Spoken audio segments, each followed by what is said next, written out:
1874년 11월 3일 140년 전 오늘 한국 황해도 안악군에서 한 사람이 태어났습니다.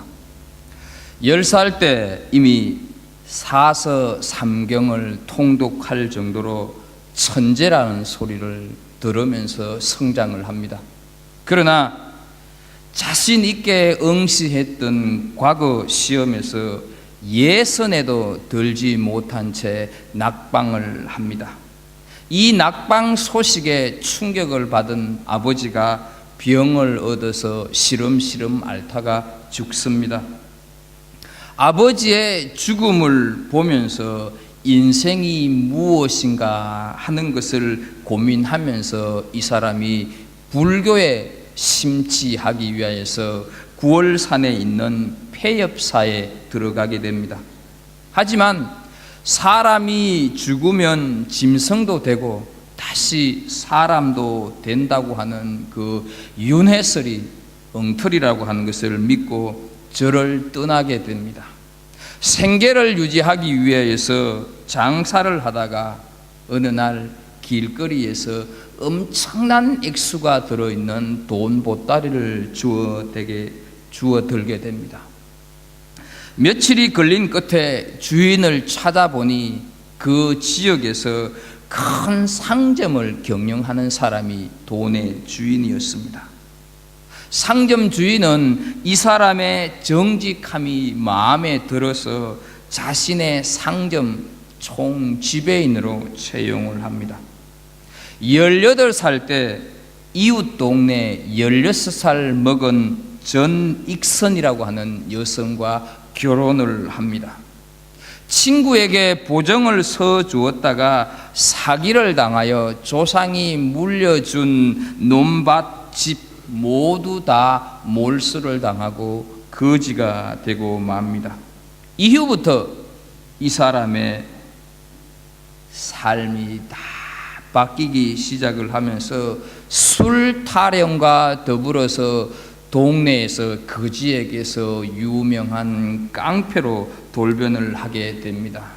장사꾼들은 장에 오면서 성황당에 들러서 오늘은 제발 이 사람 좀 안 만나게 해 주십시오, 이렇게 지성을 드릴 정도였습니다. 그런데 이 사람은 깡패 짓을 하면서도 늘 마음 한구석에는 인생이 무엇이고 인생이 도대체 어디로 가는 건가, 이 물음을 가지고 있었습니다. 장터에서 폐악질을 하고 있는데 소알론 선교사라고 하는 사람이 전도를 하면서 전해주는 전도지를 받아보게 됩니다.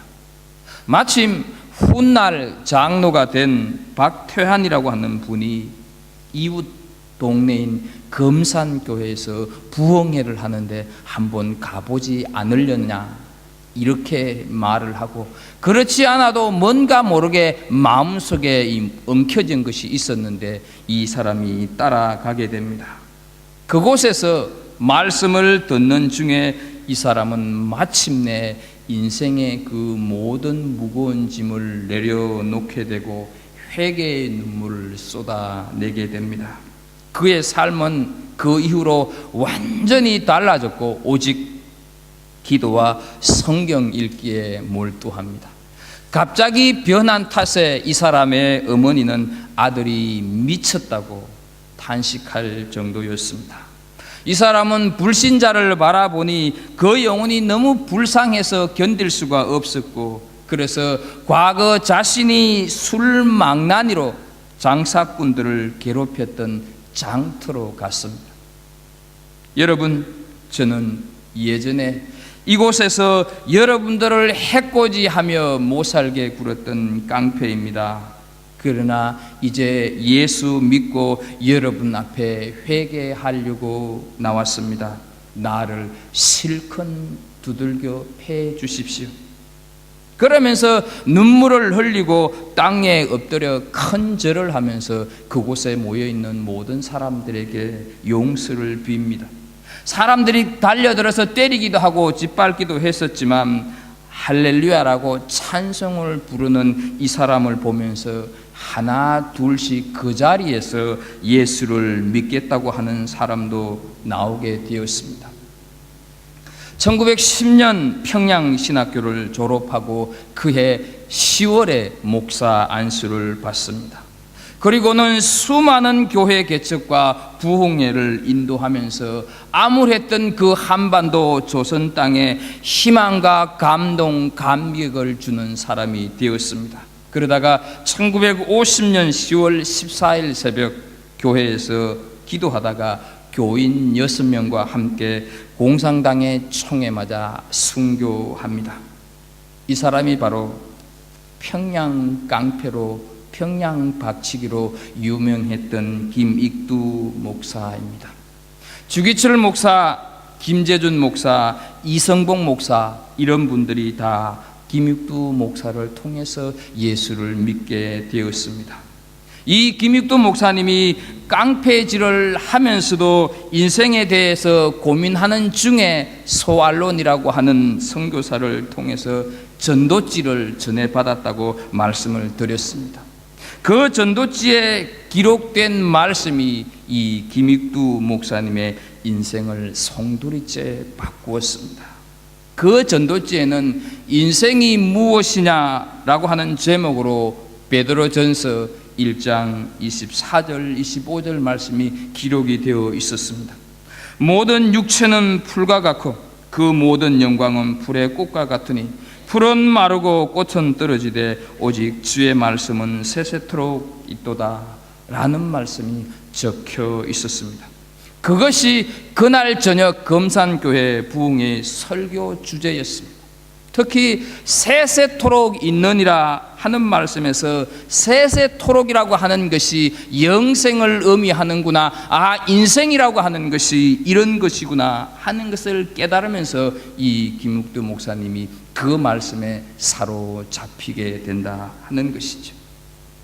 어거스틴은 방탕한 생활을 하던 중에 로마서 13장 12절에서 14절 밤이 빛고 낮이 가까웠으니 우리가 어둠의 일을 벗고 낮에와 같이 단정히 행하고 방탕하거나 술 취하지 말며 육신의 일을 도모하지 말라고 하는 말씀에 종교개혁을 일으켰던 루트는 로마서 1장 17절 오직 의인은 믿음으로 말미암아 살리라 하는 말씀에서, 슈바이처 박사는 누가복음 16장에 나오는 부자와 나사로 말씀을 보다가 불쌍한 아프리카 사람들을 섬기기로 결심을 하게 되는 것입니다.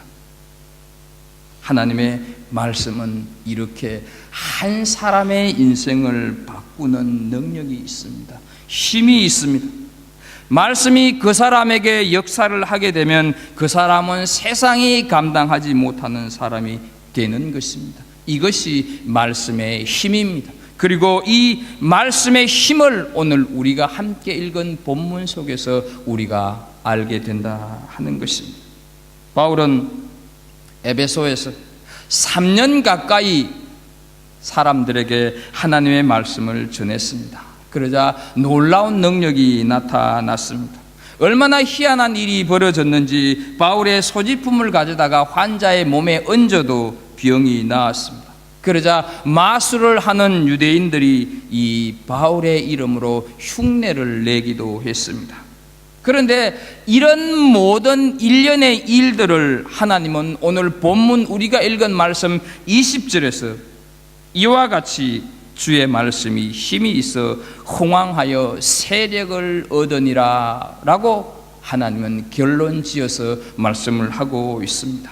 우리는 오늘 주의 말씀이 힘이 있을 때 어떤 일들이 일어나는지 살펴보면서 하나님이 주시는 은혜를 함께 나누도록 하겠습니다. 먼저 주의 말씀이 세력을 얻으면 사탄의 세력이 무너진다 하는 것입니다. 마술하는 유대인들이 예수님의 이름을 빙자하여서 신앙의 흉내를 내었습니다. 그러자 이번에는 오늘 14절 말씀을 보게 되면 제사장의 7 아들도 덩달아서 이 귀신 들린 자에게, 악기 들린 자에게 복음을 흉내내고 있습니다. 그때 이 악기 들린 자가 뭐라고 말을 합니까? 15절을 한번 보겠습니다. 내가 예수도 알고 바울도 알거니와 너희는 누구냐? 이렇게 얘기를 하고 있습니다. 예수님도 아는데 바울도 아는데 나는 너희들은 모른다, 이 소리 아닙니까? 우리가 2주 전에 살펴보았던 이 19장 12절을 보게 되면 분명 바울의 손수건만 얹어도 악기가 쫓겨났다고 하는 것을 우리가 살폈습니다. 그런데 왜 제사장의 아들들은 이런 창피를 당하고 있는 것입니까? 제사장의 아들이면 아버지가 제사를 드리는 것을 얼마나 많이 보았겠습니까? 그러나 이 아들들은 보았을 뿐입니다. 제사장의 아들이라고 하는 것으로 만족했었지 그것을 신앙으로 믿지는 못했다 하는 것이죠. 그래서 복음이 무엇인지, 신앙이 무엇인지 몰랐습니다. 예수님이 누군지 알지도 못한 채 예수님을 존중하지도 않으면서 믿지도 않으면서 주문 외듯이 예수님의 이름을 부르며 귀신을 쫓아내려고 했습니다. 흉내만 내면 될 줄 알았는데 가짜 신앙인의 정체가 여지없이 탄로나고 말았습니다. 여러분, 여기에는 사탄의 숨은 두 가지 의도가 있습니다. 하나는 예수 믿지 않는 사람들이 예수님의 이름을 불러도 악령이 굴복한다고 하면 예수 믿으려고 하는 사람들에게 야, 예수 믿지 않아도 이런 기적이 일어나는데 왜 굳이 믿으려고 하느냐 해서 못 믿게 하려는데 첫 번째 의도가 있었고, 귀신이 예수님의 이름을 빌려서 주문을 했고 그렇게 외쳤을 때, 믿지도 않으면서도 외쳤을 때 거기에 대한 응답이 없다고 하면 그래, 예수 그리스도의 이름도 별 볼 일 없지 않느냐, 이렇게 비아냥거리려고 하는 의도가 숨어 있었다 하는 것이죠. 그래서 하나님은 이 의도를 아시고 불순한 동기로 함부로 예수님의 이름을 사용하지 못하도록 이런 역사를 일으키고 있다 하는 것이죠. 예수님에 대해 분명한 확신도 없이 예수님이 누구신지 알지도 믿지도 않으면서 신앙 생활을 흉내 내려고 하는 사람 많이 있습니다. 예수님을 구주로 인정하지도 않으면서 그저 종교 생활만 하려고 하는 사람들 있습니다. 종교 생활이 저절로 능력을 생기게 해주는 것 절대로 아닙니다. 교회 출석이 자동적으로 믿음을 가져다 주는 것은 아니라는 것입니다. 우리는 흔히 스당계 3년이면 풍을 얻는다 하는 말을 일상생활 속에서 종종 사용합니다. 그러나 이것이 신앙생활에는 통하지 않는 말입니다. 물론 3년 정도 신앙생활을 하면 종교적인 지식은 쌓여질 것입니다. 그러나 그 쌓여진 지식이 결코 믿음은 아니고 결코 믿음이 될 수 없다 하는 것입니다. 말씀이 능력을 일으키고 말씀이 믿음을 갖도록 해주는 줄로 믿습니다. 왜 나는 믿음이 자라지 않을까? 왜 나는 작은 시험이나 고난 앞에서 이렇게 맥없이 넘어질까? 왜 나는 꼭 그 문제, 그 사람과 관련된 일이면 무장해제 당하듯이 무너져 버릴까? 고민하며 자신에 대한 실망감으로 살아가고 계시지는 않습니까? 그렇다면 그 이유는 다른 것이 아닙니다. 말씀이 내 안에 없기 때문입니다. 말씀이 없기 때문에 말씀이 내 삶 속에서 역사를 못하고 계시기 때문입니다. 골프하시는 분들의 말을 들어보면 연습장에서 어느 정도 하다가 직접 필드에 나가서 쳐보아야 골프 실력이 향상된다고 하는 말을 들었습니다. 여러분, 마찬가지입니다. 내가 교회에 출석하는 것은 연습장에 나가는 것과 같고, 필드로 나간다고 하는 것은 내가 말씀을 읽고 묵상하고 연구하는 것과 같습니다. 그렇게 읽고 묵상하고 연구를 할 때 말씀이 내 삶을 다스려 가고 있기 때문에 내게 힘이 있고 내게 역사가 일어난다 하는 것이죠. 사랑하는 성도 여러분, 드라마 많이 보시죠. 인터넷도 많이 하고 계시지요. 나름대로 운동도 열심히 하고 계시지요. 우리 다 함께 그 시간에 10분의 1이라도 말씀을 읽고 묵상하는 은혜로운 성도가 되기를 주의 이름으로 축복합니다. 예수님도 바울도 다 아는데 당신들 누구냐 이렇게 말을 했을 때 이 제사장의 7 아들이 얼마나 부끄러웠겠습니까? 그런데요, 더 부끄러운 일이 16절에 일어나고 있는 것을 보게 됩니다. 16절을 보면 악기 들린 사람이 그들에게 뛰어올라 눌러 이기니 그들이 상하여 벗은 몸으로 그 집에서 도망하는지라 말씀을 합니다. 여러분, 얼마나 급했으면 벗은 몸으로 도망을 갔겠습니까? 참 부끄럽고 창피스러운 일 아닙니까? 서두에서 말씀드린 이 김익두 목사님이 처음 이적을 행해서 고친 역사가 안전뱅이를 일으킨 일입니다. 길가에 앉아있는 안전뱅이를 보고 나사렛 예수의 이름으로 일어나 걸어라 이렇게 얘기를 했는데 어떻게 했겠습니까? 안전뱅이가 꼼짝도 하지 않고 그냥 김익두 목사님 눈만 이렇게 쳐다보고 있었어요. 그 주변에 있는 사람들에게 이 목사님이 망신만 톡톡히 당했습니다. 그리고는 이 목사님이 일주일간 금식 기도를 하고 다시 그 안전뱅이에게 가서 나사렛 예수 이름으로 일어나 걸어라 했을 때 그 안전뱅이가 일어나는 역사가 있었습니다. 여러분, 교회사에 보게 되면요, 처음 나사렛 예수의 이름으로 일어나 걸어라 이렇게 얘기했을 때는 마음에 의심도 있었고 별로 확신이 없었다고 그렇게 기록을 하고 있습니다. 여러분, 이것이 기적과 이것이 이적과 마술의 차이입니다. 많은 현대인들은 본문에 귀신 들린 사람들처럼 무엇인가에 붙잡혀서 지금 살아가고 있습니다. 겉으로 보기에는 아무것도 아닌 것 같아도 물질에 사로잡혀서 살아가는 사람이 있습니다. 이성에 붙잡혀 살아가고 있고 쾌락의 노예로 인생을 엔조이 하는데 매달려 살아가는 사람이 있습니다. 도박의 인생을 걸고 있고 한탕주의로 인생의 대박을 꿈꾸면서 거기에 올인하는 사람이 있습니다.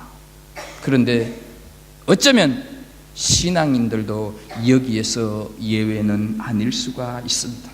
어쩌면 세상 사람들보다 더 무서운 기복주의 종교심으로 바로 오늘 본문에 나오고 있는 마술사처럼 신앙을 빙자하여서 예수님의 이름을 도용하면서 흔히 말하는 성공과 출세를 목적으로 삼고 있는지도 모릅니다. 그러나 한편 우리가 알아야 할 것은 물질에, 쾌락에, 그리고 성공에 사로잡혀 있는 현대인들조차도 그들 마음속에는 거기에서 벗어나고 싶은 마음, 자유함을 바라고 싶은 마음, 누군가가 자신의 굴레에서 탈출시켜 주기를 간절히 바라고 있다고 하는 사실을 알고 계십니까? 이렇게 사로잡혀 있는 이들을 해방시키고 자유함을 줄 수 있는 길은 바로 말씀의 힘뿐이다 하는 것이죠. 마술사들이 사칭한 가짜 신앙으로는 세상의 것에 사로잡혀 있는 영혼들을 결코 살려낼 수는 없습니다. 껍데기만이 남아있는 종교적인 행위로는 그들을 구원할 수가 없다 하는 것이죠. 말씀만이, 복음만이, 나를 위하여서 십자가에 달려 돌아가신 예수 그리스도를 믿는 그 믿음만이 사로잡혀 있는 현대인들을 구원해낼 수 있다 하는 사실입니다. 17절을 보겠습니다. 말씀이 힘이 있으니 소문이 나서 모든 사람이 두려워했다 말씀을 하고 있습니다. 여러분, 누가 진짜고 무엇이 가짜인가 하는 것이 판가름 났다는 것이죠. 사람들은 어느 것이 진짜고 어느 것이 가짜다 하는 사실을 알았다 하는 것이죠. 속임수와 거짓이 가득 찬 세상, 저마다 진짜고 저마다 제일이라고 외쳐대는 확실한 것이라고는 아무것도 보이지 않는 이 세상 속에서 우리가 진짜임을 보여주어야 할 때입니다. 내가 진짜라고 하는 것을 사람들에게 알려주어야 할 때다 하는 것이죠. 나로 인하여서 선한 영향을 줄 수 있어야 한다는 것입니다. 그런데 이것은 물질로 내 지식으로 내가 살아온 삶의 경륜으로 진짜인 것을 보여줄 수는 없다는 것입니다. 그 유일한 길, 그 유일한 방법이 말씀의 힘을 가지는 것이다 하는 것이죠. 세상이라고 하는 치열한 영적 전쟁에서 이기기 위해서는 우리는 말씀을 붙잡아야 합니다. 우리는 말씀을 묵상해야 합니다. 이 시대를 살아가면서 우리가 해야 할 일, 바로 말씀을 가까이 하고 말씀을 읽는 것입니다. 두 번째, 주의 말씀이 힘이 있으면 회개의 역사가 일어납니다. 먼저 18절 말씀을 한번 보겠습니다. 믿은 사람들이 많이 와서 자복하여 행한 일을 알리며 이렇게 기록을 하고 있습니다. 누가 자복하라고, 누가 회개하라고 강요하지 않았습니다. 스스로 자진해서 고백을 했습니다. 자신들이 살아왔던 악한 생활과 사람들은 모르지만 자신들의 양심은 알고 있었던 추잡스러운 죄악들을 다 내어놓았다 한 것이죠. 여러분, 말씀이 내 속에 들어오면 그 말씀이 거울이 됩니다. 그래서 그 말씀이 나를 비추게 되고 나는 거울 속에서 비춰지는 내 자신의 온전한 모습을 보게 된다 하는 것이죠. 그래서 시편 19편 7절 8절은 여호와의 율법은 완전하여 영혼을 소생시키며 여호와의 정근은 확실하여 우둔한 자를 지혜롭게 하며 여호와의 교훈은 정직하여 마음을 기쁘게 하고 여호와의 계명은 순결하여 눈을 밝게 하시도다 말씀을 하고 있습니다. 그래서 말씀에 비추어서 회개의 역사가 일어나게 되는 것입니다. 회개의 결과는 단 한 가지입니다. 회개의 결과는 부흥입니다. 개인이 회개하면 그 심령에 부흥의 역사가 일어나고 교회가 회개하게 되면 그 교회의 부흥의 역사가 일어나는 줄로 믿습니다. 1907년 평양 장대현 교회에서 1500명의 성도와 선교사와 목사들이 모여서 나라와 교회를 위하여서 신년 집회를 1월 달에 하고 있었습니다. 요즘은 3박 4일 이렇게 부흥회로 끝내지만 그때는 2주 3주도 하지 않았습니까? 일주일 동안 열심히 기도하고 하는데도 아무런 역사가 나타나지 않았습니다. 그러던 중 주일 저녁 예배 때 길선주 목사님이 일어나서 자신의 죄를 자백합니다. 나는 아간과 같은 자입니다. 내 친구가 임종 직전에 나를 자기 집으로 불러서 나는 이제 세상을 떠나지만 내 집 살림을 좀 돌봐 주시오. 길 장로 외에는 믿을 사람이 없어 라고 부탁을 했습니다. 그때는 이 길선주 목사님이 장로였습니다. 장로님으로 계시다가 나중에 신학을 해서 이렇게 목사가 되었던 것이죠. 그런데 나는 그 미망인의 재산을 관리하면서 미화 100불 상당의 금액을 주지 않았습니다. 내일 아침 그 돈 전액을 미망인에게 드리면서 용서를 빌겠습니다. 이렇게 길선주 목사님이 일어나서 자신의 죄를 회개했습니다. 이 일을 시작으로 그 교회는 온통 회개의 물결이 일어났고 그 회개의 시간들이 새벽 2시가 끝나지 않아서 그것으로 인하여서 한국교회 대부흥의 역사가 일어났고 온 세상에 한국교회 성령의 역사의 바람이 분다고 하는 것이 세계적으로 알리게 되었다 하는 것이죠. 여러분, 말씀에 붙들리면 반드시 회개의 역사가 일어나게 되어 있습니다. 그런데 말씀에 사로잡힌 사람들이 오늘 본문에 보게 되면 말로 회개하는 것으로 끝내지 않았습니다. 19절을 보겠습니다. 또 마술을 행하던 많은 사람이 그 책을 모아 가지고 와서 모든 사람 앞에서 불사르니 그 책값을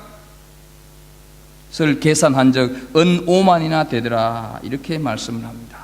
여러분, 이 본문에 나오는 마술이라고 하는 단어는 오늘날 우리가 이해하는 그 마술과는 좀 다릅니다. 오늘날 우리가 말하는 마술은 사람의 눈을 속이는 오락성에 가까운 말이지만 본문에서 말하는 마술은 사탄의 힘으로 이상한 짓을 하는 무당이나 점쟁이들을 얘기를 합니다. 그런데 이 마술사들이 책을 다 불태웠다고 하는 것은 어떤 의미가 있습니까? 이들이 태운 이 책들은 어때요? 자신들이 살아왔던 삶의 방법이었었고 밥줄이었다 하는 것을 우리가 충분히 알 수가 있습니다. 그런데 말씀이 그들 안에 들어와서 그들이 말씀에 붙잡히니까 주께 돌아와서 회개하는 것은 물론이거니와 다시는 구설하거나 다시는 점을 치지 않겠다고 하는 표시로 책을 다 불태우고 있다 하는 사실입니다. 이것이 여러분 온전한 회개입니다.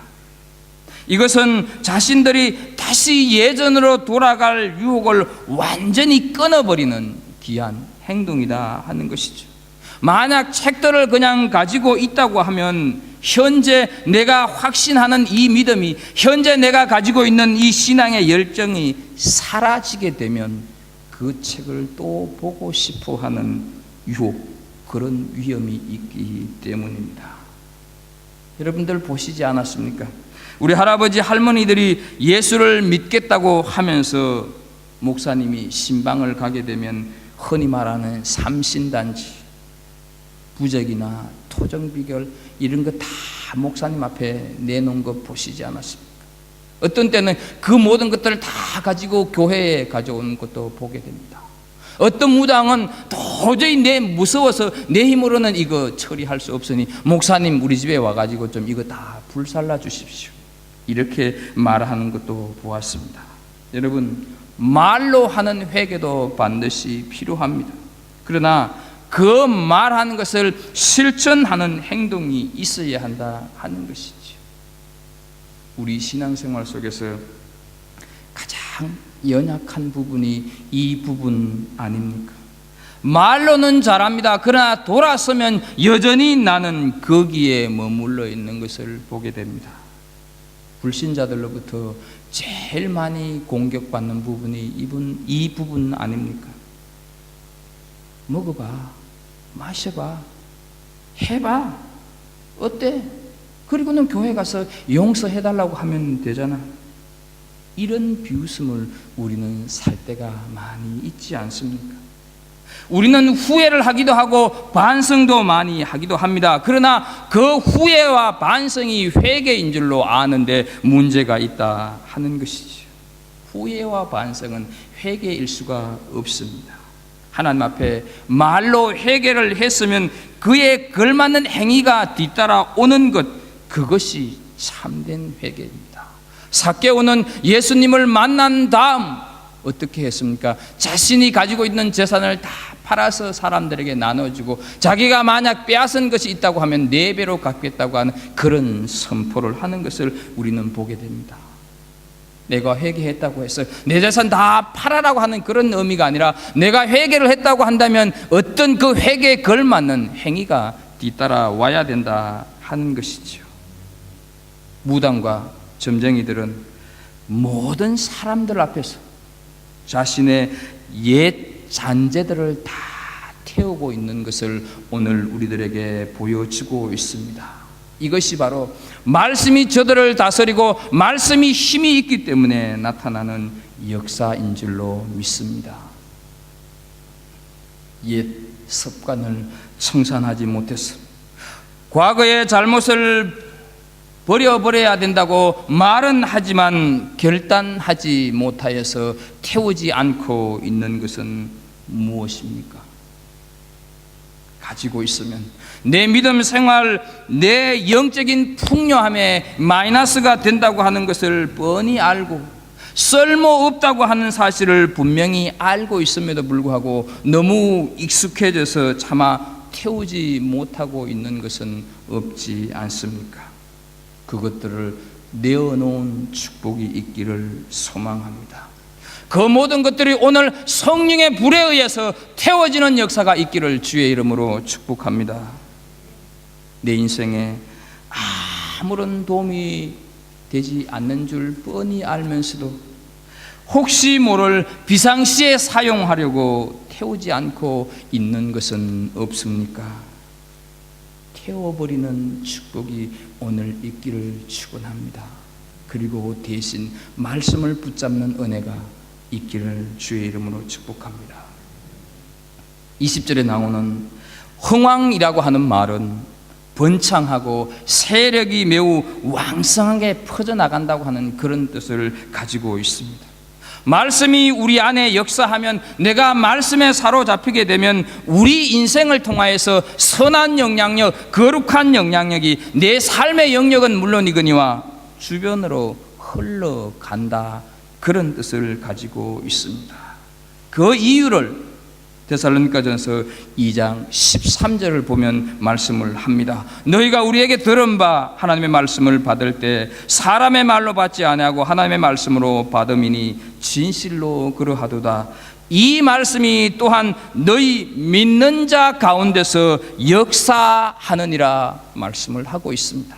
하나님의 말씀이 역사하고 있기 때문에 내가 말씀에 사로잡히게 되면 내 삶의 영역은 물론이거니와 내 주변에 있는 사람들에게 나로 인하여서 거룩한 영향력, 선한 영향력이 반드시 흘러가게 되어 있다 하는 것이죠. 우리는 선과 악, 진리와 거짓이 뒤섞인 세상에서 살아가고 있습니다. 그러면서 한편으로는 우리 삶에 일어나는 크고 작은 문제들을 현실이라고 하는 것과 싸워 나가야 하는 사람들입니다. 때문에 우리는 내가 신앙생활을 하고 있음에도 불구하고 문득 내가 사방에 우겨쌈을 당하고 있다고 생각이 들 때가 한두 번이 아닐 것입니다. 그런데 일주일에 한 번 예배 드리고 신앙생활을 잘하고 있다고 생각을 하면 안 된다는 것입니다. 이민자의 삶이 다 그런 것 아니냐, 이렇게 합리화해서도 안 된다는 것입니다. 여러분, 어제 먹은 밥이 내일 배고픈 거하고 무슨 상관이 있습니까? 오늘 음식은 오늘 먹어야 하는 것입니다. 오늘 아무리 잘 먹어도 그 배부름이 내일까지 가지 않습니다. 만약 간다고 하면 그 사람은 속에 병이 난 사람입니다. 내일 양식은 내일 먹어야 합니다. 하나님의 말씀을 배불리 먹으시기를 주의 이름으로 축복합니다. 가정에서든지 어디서든지 매일 30분 이상은 하나님의 말씀을 읽고 묵상하고 씨름하실 수 있기를 바랍니다. 서두에서 말씀드렸던 이 김육두 목사님은 구약 성경을 100독을 했습니다. 신약 성경은 무려 1000독을 했습니다. 그것이 교회사에 기록이 되어 있고 그분이 일으켰던 수많은 역사가 교회사에 잘 기록이 되어 있습니다. 그분의 설교의 결말은 언제든지 성경을 많이 읽으라는 것이었고 그분의 기본 신앙생활의 바탕이 바로 성경에 있었다 하는 것입니다. 우리도 그렇게 할 수 있었으면 좋겠습니다. 우리도 그렇게 할 수 있었으면 좋겠지만 그렇게 못한다고 한다면 그분의 10분의 1이라도 쫓아가는 모습이 우리에게 있었으면 좋겠습니다. 이 힘든 이민자의 삶을 살 수 있는 방법은 바로 말씀에 의지하고 말씀이 힘이 되는 삶을 사는 길 외에 없습니다. 우리가 외롭고 우리가 고독하고 우리가 속상하고 우리가 상처받는 모든 이유는 우리가 하나님의 말씀 안에 더 깊이 들어가지 못하고 더 깊이 들어가지 않기 때문입니다. 말씀 안에 있는 사람은 결코 배고프지 않습니다. 말씀 안에 깊이 들어가 있는 사람은 결코 상처를 받지 않습니다. 건강한 사람은 웬만큼 맞아도 아프다고 말을 하지 않습니다. 그러나 아픈 사람을 건드리면 아프다고 금방 반응이 옵니다. 사랑하는 성도 여러분, 말씀이 힘이 되는 삶, 말씀의 능력이 있음을 믿고 그 말씀에 의지해서 살아가려고 하는 삶, 그래서 우리 한 사람 한 사람으로 인하여서 선한 영향력, 거룩한 영향력을, 내 삶의 영역은 물론이거냐 내 함께하는 모든 부분에서 거룩한 영향을 미쳐 흘러 보내는, 그래서 오늘 20절에서 말씀을 하고 있는 대로 주의 말씀이 힘이 있어 흥왕하여 세력을 얻으니라 하는 이 말씀을 이루어 가시는 은혜가 있기를 예수 그리스도 이름으로 축복합니다. 기도하겠습니다. 하나님 아버지, 말씀이 힘이 있어서 흥왕하여서 세력을 얻었다고 말씀을 합니다. 하나님, 이 말씀이 우리 삶 가운데 적용되게 해 주십시오. 이 말씀이 다른 사람이 아니라 나에게 적용이 되어서 나로 하여금 선한 영향력, 거룩한 영향력을 이 세상에 펼치면서 살아가는 하나님의 사람들 다 되게 하여 주옵소서. 예수님의 이름으로 기도합나이다.